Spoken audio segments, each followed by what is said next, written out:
Good morning friends, সবাই কেমন আছো? আশা করি ভালো আছো। আজকে সোমবার, তো সোমবারে আমি প্রতি সোমবারই চেষ্টা করি ঠাকুরকে সব কিছু দিয়ে স্নান করানো। তো দেখো জলের মধ্যে দিয়ে দিয়েছি প্রথমেই হচ্ছে মধু, এরপর দিয়ে দেবো হচ্ছে একটু ঘি, ঘি দেওয়ার পর দিয়ে দেবো একটু তিল, তারপর তেলের পর দিয়ে দিচ্ছি দুধ। অনেকেই সোমবারটা পালন করে, আমিও চেষ্টা করি সেইভাবে।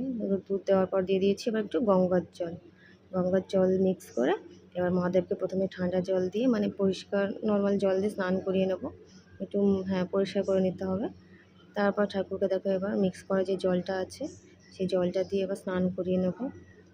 আর আমি স্নান করার সময় এই মন্ত্রটা বলে থাকি, ওম গণেশায় নমঃ, ওম অশোক সুন্দরী নমঃ, ওম কার্তিকেয় নমঃ, ওম পার্বতী নমঃ, ওম নমঃ শিবায়, ওম নমঃ শিবায়, ওম নমঃ শিবায়।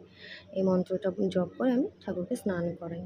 প্রতিদিনই স্নান করা না, সোমবারটা একটু স্পেশাল, সব কিছু জোগাড়জান্তি করেই স্নান করা। তারপর একটু প্লেন জল দিয়ে ঠাকুরকে স্নান করে আমি আসনে তুলে দেবো।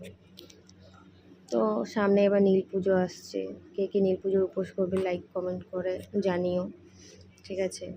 তো মহাদেবকে দেখো, মহাদেবের জন্য আজকে একটা আকন্দ ফুলের মালা গেঁথে নিয়েছি। পাশেই একটা গাছ আছে, অনেক ফুল ফুটেছিল।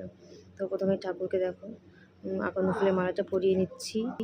আকন্দ ফুলের মালা দিয়ে এরপর দেবো দূর্বা ঘাস, এরপর দেখো বেলপাতা, তারপর নীলকণ্ঠ ফুল, এরপরও আছে এই একটা ফুল আছে ওই ধুতুরা ফুল। হ্যাঁ, ধুতুরা ফুল মানে সবসময় না এই ফুলগুলো একবারে পাওয়া যায় না, তো আজকে সব ফুলই পেয়ে গেছিলাম। দেখলাম মাঝে মাঝে সব কিছুই অনেক কিছুই পাই না।